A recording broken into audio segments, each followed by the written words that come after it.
प्रिय छात्राओं,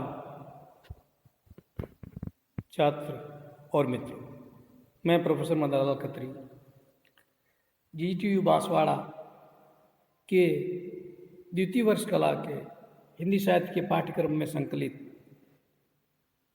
द्वितीय प्रश्न पत्र की पुस्तक कथांतर की कहानी आकाशदीप के बारे में आपके साथ चर्चा करूंगा और साहित्यकारों द्वारा उनके बारे में जो भी समीक्षा की गई है या कहानी की समीक्षा के जो तत्व बताए गए हैं उसके आधार पर ही हम इस कहानी को परखने का प्रयास करेंगे। जयशंकर प्रसाद अपने समय के सशक्त कहानीकार हैं। इनके काल में या उस समय दो कहानीकार हुए और दोनों ही आकाश में सूर्य की तरह चमकते रहे। एक थे प्रेमचंद और दूसरे थे जयशंकर प्रसाद। प्रेमचंद और जयशंकर प्रसाद दोनों एक दूसरे के विपरीत ध्रुव थे। जहां प्रेमचंद यथार्थ और व्यवहारू भाषा के प्रयोग के ज़्यादा पक्षधर थे, वहीं जयशंकर प्रसाद आदर्श, प्राचीन गौरव और शिष्ट भाषा के प्रयोग के हामी थे। इन दोनों में तुलना करना व्यर्थ है। दोनों अपनी अपनी जगह चमकते हुए सितारे हैं। तो जयशंकर प्रसाद की जो ये कहानी आकाशदीप है, इसकी हम इन तत्वों के आधार पर समीक्षा करते हैं। वे तत्व इस प्रकार है: कथा वस्तु, कथोपकथन, पात्र और चरित्र चित्रण, भाषा शैली, देश काल और वातावरण, उद्देश्य। इसी पर चर्चा करते हुए हम अब कहानी की सारांश या कथा वस्तु के बारे में चर्चा करते हैं। यह कहानी समुद्र पर आश्रित लोग और समुद्र पर जीने वाले के जीवन की कहानी है। समुद्र पर जीना या समुद्र से पदार्थ प्राप्त कर जीवन यापन करना। प्राप्त करने का मेरा तात्पर्य है कि वहाँ से मछलियाँ वगैरह पकड़कर, रत्न आदि जो भी है उसको पकड़कर उससे जीवन यापन करना बड़ा मुश्किल है और बड़ा कठिन जीवन है इनका, मछुआरों का, साफ शब्दों में कहूँ तो। और समुद्र से व्यापार करने वालों का भी बड़ा कठिन जीवन है। कई कई दिनों तक उन्हें समुद्र में यात्रा करनी पड़ती है। आज तो हमारे पास मित्रों यातायात के आवागमन के बहुत सारे साधन हैं। उस समय इतने साधन नहीं थे और जमीन मार्ग से यात्रा करना उस समय भी बड़ा मुश्किल था। मार्ग में कई राज्य, कई राजा, कई लुटेरे, कई प्रजाओं का सामना करना पड़ता था और समुद्र में इन चीज़ों की कोई अवरोध नहीं था। हाँ, समुद्र में भी समुद्री दस्यु हुआ करते थे और वे समुद्री जहाज़ों को लूट लिया करते थे, लेकिन वह जमीन मार्ग से, स्थल मार्ग से ज़्यादा सुरक्षित था। उस वक्त के जितने भी जलपोत थे या समुद्री व्यापार करने व्यापारी थे, अपने साथ ऐसे ही लोगों को रखते थे जो युद्ध कला में निपुण हो और इन लुटेरों का सामना कर सके, साथ साथ में व्यापार में भी सहयोग दे सके। इसी तरह के अपने जहाज पर कर्मी नियुक्त करते थे वे। जहाँ अक्सर देखा है मैंने, प्रेमचंद अपनी कहानी की शुरुआत लगभग वर्णन से करते हैं और इन्होंने वार्तालाप से की है। समुद्र है, समुद्र में तूफान आने वाला है, बड़ी बड़ी लहरें उठ रही है, पानी हिल रहा है समुद्र का, और पोत से बंधी एक नौका पर एक नायक, 10 लोग और 2 बंदी हैं। नौका के हिलने पर दोनों बंदी एक दूसरे से टकराते हैं। तो पहला बंदी पूछता है, बंदी दूसरे से, दूसरा बंदी कहता है क्या है, सोने दो। तब पहला बंदी कहता है, मुक्त होना चाहते हो? अभी नहीं, नींदरा खुलने पर चुप रहो। दूसरा बंदी आश्वस्त है, पहले नींद का सुख ले लेना चाहता है, उठना नहीं चाहता, फिर अवसर न मिलेगा। तब पहला बंदी उसे कहता है कि बाद में मौका नहीं मिलेगा, बड़ा शीत है, कहीं से एक कंबल डालकर कोई शीत से मुक्त करता। तब दूसरा बंदी कहता है, बड़ी ठंड है और मुझे कोई कंबल डाल देता और ठंड से छुटकारा दिलाता। इस तरह के दोनों बंदी में वार्तालाप होता है। ये दोनों बंदी और कोई नहीं हमारी इस कहानी के मुख्य पात्र हैं। पहला बंदी है चंपा और दूसरा है बुद्धगुप्त। चंपा और बुद्धगुप्त इस कहानी के नायक और नायिका हैं, और उन्हीं पर यह कहानी विकसित होती है।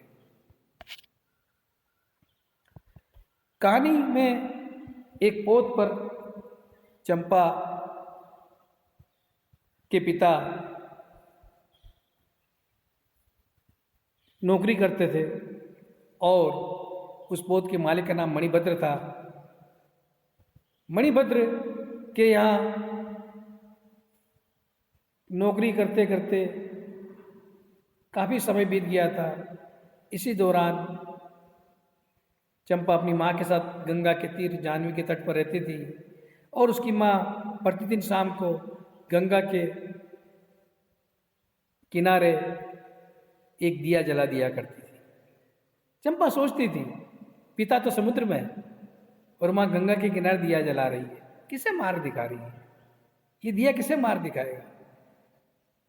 यही देखते देखते चंपा बड़ी होती है, उसकी माता की मृत्यु हो जाती है। माता की मृत्यु होने के बाद उसके पिता स्वयं उसे अपने साथ, छोटी होती है 8-9 साल की, और अपने साथ पोत पर ले आते हैं, क्योंकि आजीविका के साधन उस समय भी कम थे, आज भी कम है। और यह चंपा पोत पर अपने पिता के साथ रहती है, और उसे रहते रहते 8-9 साल हो जाते हैं उस पोत पर। इसी दौरान मणिभद्र के पोत पर जलदस्युओं का हमला होता है। उस हमले में मुकाबला करते करते चंपा के पिता वीर गति को प्राप्त होते हैं, और जलदस्यु भी मारे जाते हैं, और एक दस्यु पकड़ लिया जाता है, बंदी बना लिया जाता है। मणिभद्र उसके पिता के मरने के बाद एक बार चंपा जो युवा हो चुकी है, उसका सौंदर्य जिसका वर्णन इस कहानी में हुआ, उसका सौंदर्य देखकर, उसकी युवा अवस्था देखकर मणिभद्र उस पर कुदृष्टि डालता है, पाप वासना की दृष्टि डालता है, और उससे प्रस्ताव भी करता है उसके साथ सहचर होने का, सहशयन करने का। चंपा उसे स्वीकार कर देती है, मणिभद्र उसे बंदी बना लेता है। इस तरह से जलदस्यु, बुद्धगुप्त और चंपा दोनों बंदी बनते हैं। अब चंपा उससे कहती है कि तुम नौका के रज्जू काट सकोगे? तब बुद्धगुप्त कहता है कि मेरे पास हथियार नहीं है, कोई हथियार मिल जाए तो मैं काट दूंगा। चंपा कहती चिंता मत करो, उसकी व्यवस्था हो जाएगी। और इस तरह से बुद्धगुप्त कटार से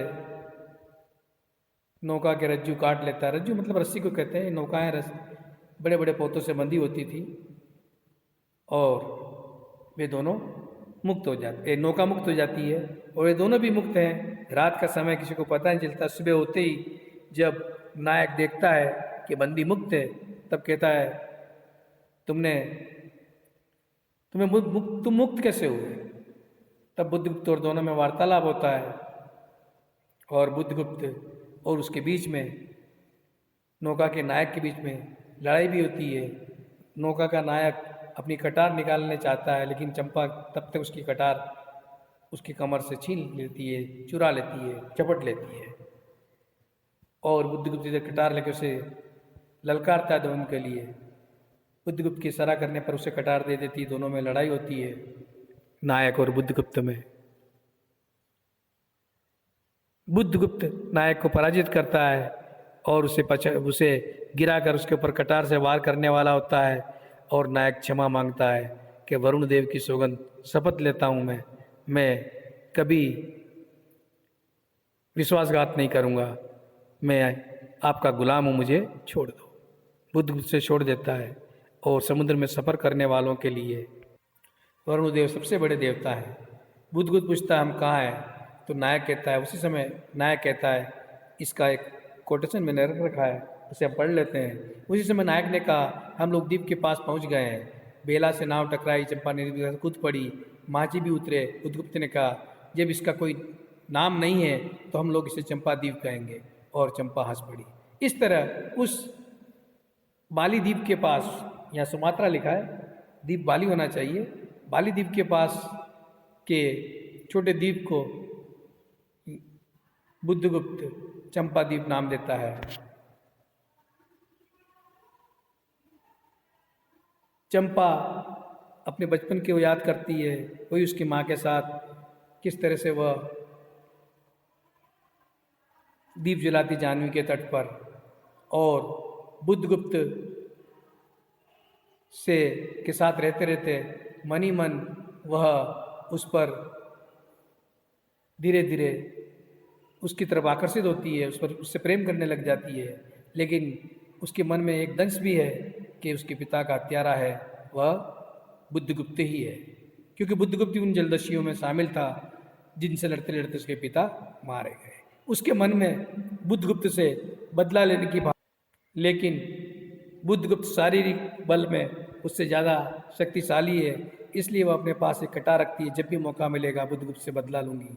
और बदले की प्रतिशोध की भावना के साथ साथ धीरे धीरे उसके साथ रहते उससे प्रेम भी हो जाता है, और ये प्रेम और प्रतिशोध दोनों में अंतर्द्वंद चलता रहता है उसके मन के अंदर। इस अंतर्द्वंद के कारण चंपा बड़ी ही उधेड़-बुन में रहती है। कहानीकार ने चंपा के और बुद्धगुप्त के आपसी वार्तालाप से इसको प्रकट भी किया है। एक दिन बुद्धगुप्त खूब व्यापार करके धन कमा लेने के बाद भारत लौटने की बात करता है, और उससे विवाह करने की बात भी करता है चंपा से, तो चंपा मना कर देती है कि मैं तुम्हारे साथ विवाह नहीं कर सकती, तुम मेरे पिता के हत्यारे हो। लेकिन उस शाम को जब ये दोनों अकेले एक नौका में बैठकर समुद्र में विहार करने जाते हैं, तब की ये बात है, और सूर्यास्त हो रहा है। चंपा अपनी कंचुकी से कटार निकालकर बुद्धगुप्त के सामने ही फेंक देती है, और इस तरह से उसे माफ कर देती है। लेकिन चंपा बुद्धगुप्त से भले प्रेम करती हो, लेकिन उसके साथ जाना पसंद नहीं करती। उस समय का चित्रण हमारे सामने इस तरह से किया है, जयशंकर प्रसाद ने पूरा अवतरण में पढ़कर सुना रहा हूँ। उस सौरभ में पागल चंपा ने बुद्धगुप्त के दोनों हाथ पकड़ लिए। वहाँ एक आलिंगन हुआ, जैसे क्षितिज में आकाश और सिंधु का। अब देखो, समुद्र की बात है, वैसे क्षितिज हम आकाश और धरती को मिलते हुए देखते हैं, पर यहाँ धरती जैसी कोई चीज़ ही नहीं है। समुद्र का किनारा है, इसलिए समुद्र का मिलन बता रहा है कहानीकार हमारे सामने। यही एक छोटी छोटी बातें हैं जो कहानीकार वातावरण को विश्वसनीय बनाने के लिए कहता है। वह धरती की तरफ भी देख सकता था, लेकिन ये समुद्र में रहते हैं, समुद्र की तरफ ही देखा। किंतु उस परिरंभ में सहसा चैतन्य होकर चंपा ने अपनी कंचुकी से कृपाण निकाल लिया। बुद्धगुप्त, आज मैं अपने प्रतिशोध का कृपाण अतक जल में डुबा देती हूँ। कौन कह रही है? बुद्धगुप्त से चंपा कह रही है। हृदय ने छल किया, बार बार धोखा दिया। चमक वह कृपाण समुद्र का हृदय वेदता विलीन हो गया। चंपा कह रही कि मेरे हृदय ने मेरे साथ छल किया, कपट किया है, कि मुझे तुमसे प्रतिशोध लेना चाहिए और मेरा हृदय तुमसे प्रेम कर बैठा। इस तरह से करी छल किया। तो आज मैं विश्वास करूं क्षमा कर दिया गया, तो आज से मैं विश्वास करूं क्षमा कर दिया गया। आश्चर्य कंपित कंठ से नमः नाविक ने पूछा। तो बुद्धगुप्त कहता है कि मैं तो ये विश्वास करूँ कि तुमने मुझे क्षमा कर दिया। तब चंपा क्या जवाब देती है, ये चंपा के चरित्र की विशेषता है। और विश्वास कदापि नहीं। बुद्धगुप्त, जब मैं अपने हृदय पर विश्वास नहीं कर सकी, उसी ने धोखा दिया, तब मैं कैसे कहूँ मैं तुम्हें घृणा करती हूँ, फिर भी तुम्हारे लिए मर सकती हूँ। अंधेरे जलदस्यु, मैं तुम्हें प्यार करती हूँ। चंपा रो पड़ी। बुद्धगुप्त के साथ जाने के लिए वह वैसे ही मना कर चुकी है और वह उसी द्वीप में रुक जाती है। बुद्धगुप्त को स्वरूपनी आंखों से विदाई देती है और वहाँ के लोगों की सेवा आदि में लग जाती है। वहाँ के लोग भी, द्वीप के लोग भी उसका सम्मान करते हैं, उसे रानी की तरह मानते हैं। चंपा द्वीप पर एक आकाशदीप बनाती है और रोज संध्या में उस आकाशदीप में जाकर दीप जलाती है, न जाने किसके इंतजार में और किसके लिए। उसी तरह जिस तरह उसकी माँ रोज जाह्नवी के तट पर, गंगा के तट पर दीप जलाती थी, और वह भी उसी तरह अपने हाथों से दीप जलाती है। बहुत सारे नौकर चाकर उसके पास, किसी से नहीं करती।